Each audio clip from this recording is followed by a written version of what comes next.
नमस्कार दोस्तों, आपका फिर से स्वागत है मेरे चैनल में। आज हम निर्जला एकादशी के बारे में जानेंगे, जो कि 6 और 7 जून दोनों को है। गृहस्थ के लिए 6 जून को और वैष्णव लोगों के लिए 7 जून को निर्जला एकादशी का व्रत पड़ रहा है। सनातन धर्म में श्री हरि विष्णु जी की पूजा आराधना का बड़ा महत्व है। धार्मिक मान्यता है कि विष्णु जी के व्रत और पूजन से समस्त दुखों से छुटकारा मिलता है और भक्तों की मनोकामनाएं पूर्ण होती हैं। चलिए जानते हैं। उससे पहले आपसे रिक्वेस्ट रहेगी कि मेरे चैनल पे ऐसे ही मैं भक्ति ज्ञानवर्धक वीडियोस कहानियाँ अपने चैनल पे लाते रहती हूँ। तो अगर आपको ये जानकारी अच्छी लगती है तो प्लीज़ मेरे चैनल को लाइक शेयर एंड सब्सक्राइब करना ना भूलिएगा। चलिए स्टार्ट करते हैं। वैसे तो हर माह के शुक्ल पक्ष और कृष्ण पक्ष में आने वाली एकादशी तिथि को विष्णु जी की पूजा और व्रत किया जाता है, लेकिन ज्येष्ठ माह के शुक्ल पक्ष की एकादशी तिथि को भगवान विष्णु की कृपा पाने के लिए विशेष दिन माना गया है। इस दिन महिलाएं बिना अन्न जल ग्रहण किए निर्जला व्रत रखती है। इसे लिए निर्जला व्रत एकादशी के नाम से जाना जाता है। कहा जाता है कि निर्जला एकादशी का व्रत रखने से विष्णु जी की असीम कृपा प्राप्त होती है। आइए जानते हैं निर्जला व्रत एकादशी का जो व्रत है उसकी तिथि, शुभ मुहूर्त और पूजा विधि क्या है। दोस्तों, निर्जला एकादशी की जो डेट है वो 6 जून को गृहस्थ लोग रखेंगे और जो 7 जून है उसको वैष्णव लोगों के लिए निर्जला एकादशी है। एकादशी तिथि को लेकर उपजी ब्रह्म भारतीय जो विद्वत परिषद की स्थिति स्पष्ट करती हुई है, क्योंकि आचार्यों के द्वारा कहा गया है कि 6 जून को गृहस्थ लोग रखेंगे और 7 जून को वैष्णव लोग रखेंगे।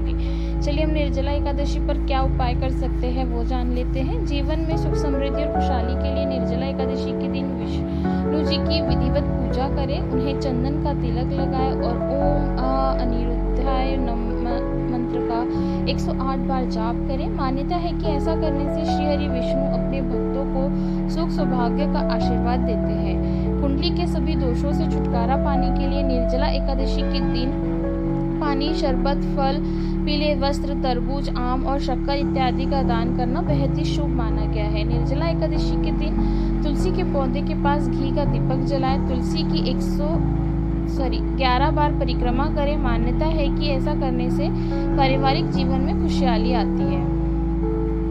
दोस्तों, ये था निर्जला एकादशी के बारे में। अभी हम निर्जला एकादशी की जो व्रत कथा है उसको जान लेते हैं। चलिए दोस्तों, कथा स्टार्ट करते हैं। क्योंकि कोई भी व्रत हम रखें दोस्तों तो बिना कथा के वो व्रत पूर्ण नहीं होता है। तो जब भी आप कोई व्रत रखें तो कृपया करके उसकी जो व्रत से संबंधित जो भी कथाएं हैं उसको आप पढ़ें, उसके बाद आरती करें, पूजा संपन्न करें, तभी आपको उस व्रत का फल मिलता है। चलिए दोस्तों, कथा सुनते हैं। भीमसेन व्यास जी से कहने लगी कि हे पितामह, भ्राता युधिष्ठिर, माता कुंती, द्रौपदी, अर्जुन, नकुल और सहदेव आदि सब एकादशी का व्रत करने को कहते हैं, परंतु महाराज मैं उनसे कहता हूँ कि भाई, मैं भगवान की शक्ति पूजा आदि तो कर सकता हूँ, दान भी दे सकता हूँ, परंतु भोजन के बिना नहीं रह सकता। इस पर व्यास जी कहने लगे कि हे भीमसेन, यदि तुम नरक को बुरा और स्वर्ग को अच्छा समझते हो तो प्रति मास की दोनों एकादशियों को अन्न मत खाया करो। भीम कहने लगे कि हे पितामह, मैं तो पहले ही कह चुका हूँ कि मैं भूख सहन नहीं कर सकता। यदि वर्ष भर में कोई एक ही व्रत हो तो वह मैं रख सकता हूँ, क्योंकि मेरे पेट में व्रकना वाली अग्नि है, सो मैं भोजन किए बिना नहीं रह सकता। भोजन करने से वह शांत रहती है, इसलिए पूरा उपवास तो क्या एक समय भी बिना भोजन किए रहना कठिन है। अतः आप मुझे कोई ऐसा व्रत बताइए जो वर्ष में केवल एक बार ही करना और मुझे स्वर्ग की प्राप्ति हो जाए। श्री व्यास कहने लगे कि हे पुत्र, बड़े बड़े ऋषियों ने बहुत शास्त्र आदि बनाए हैं जिनसे बिना धन के थोड़े परिश्रम से ही स्वर्ग की प्राप्ति होती है। इसी प्रकार शास्त्रों में दोनों पक्षों की एकादशी का व्रत मुक्ति के लिए रखा जाता है। व्यास जी के वचन सुनकर भीमसेन नरक में जाने के नाम से भयभीत हो गए और कांप कर कहने लगे कि अब क्या करूं? मास में 2 व्रत तो मैं कर नहीं सकता। हाँ, वर्ष में एक व्रत करने का प्रयत्न अवश्य कर सकता हूँ। अतः वर्ष में एक दिन व्रत करने से यदि मेरी मुक्ति हो जाए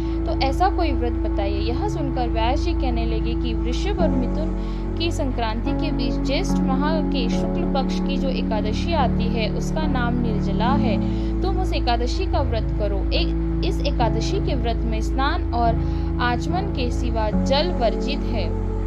आचमन में 6 माह से अधिक जल नहीं होना चाहिए, अन्यथा वह मद्यपान के सदृश हो जाता है। इस दिन भोजन नहीं करना चाहिए, क्योंकि भोजन करने से व्रत नष्ट हो जाता है।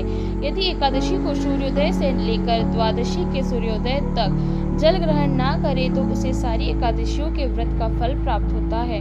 द्वादशी को सूर्योदय से पहले उठकर स्नान आदि करके ब्राह्मणों का दान आदि देना चाहिए। इसके पश्चात भूखे और सत्पात्र ब्राह्मण को भोजन कराकर फिर आप भोजन कर लेना चाहिए। इसका फल पूरे 1 वर्ष की संपूर्ण एकादशियों के बराबर होता है।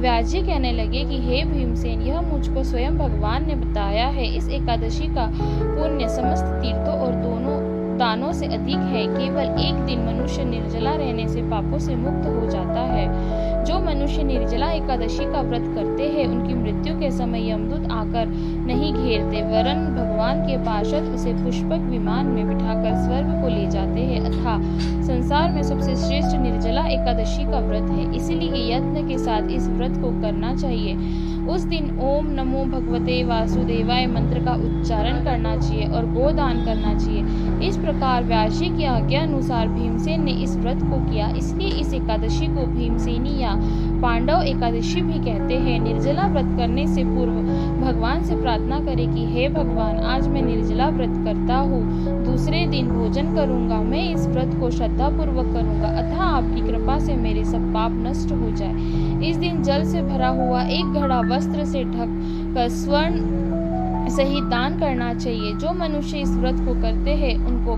करोड़ों पल सोने के दान का फल मिलता है, और जो इस दिन यज्ञादिक करते हैं, उनका फल तो वर्णन ही नहीं किया जा सकता। इस एकादशी के व्रत से मनुष्य विष्णु लोक को प्राप्त होता है। जो मनुष्य इस दिन अन्न खाते हैं, वे चांडाल के समान हैं, वे अंत में नरक में जाते हैं। जिनसे निर्जला एकादशी का व्रत किया है, वह चाहे ब्रह्म हत्या हो, मद्यपान करता हो, चोरी की हो या गुरु के साथ द्वेष किया हो, मगर इस व्रत के प्रभाव से स्वर्ग जाता है। हे कुंती पुत्र, जो पुरुष या स्त्री श्रद्धा पूर्वक इस व्रत को करते हैं, उन्हें अग्रलिखित कर्म करने चाहिए। प्रथम भगवान का पूजन, फिर गोदान, ब्राह्मणों को मिष्टान व दक्षिणा देनी चाहिए तथा जल से भरे कलश का दान अवश्य करना चाहिए। निर्जला के दिन अन्य वस्त्र उपहार आदि का दान भी करना चाहिए। जो मनुष्य भक्ति पूर्वक इस कथा को पढ़ते या सुनते हैं, उन्हें निश्चय ही स्वर्ग की प्राप्ति होती है।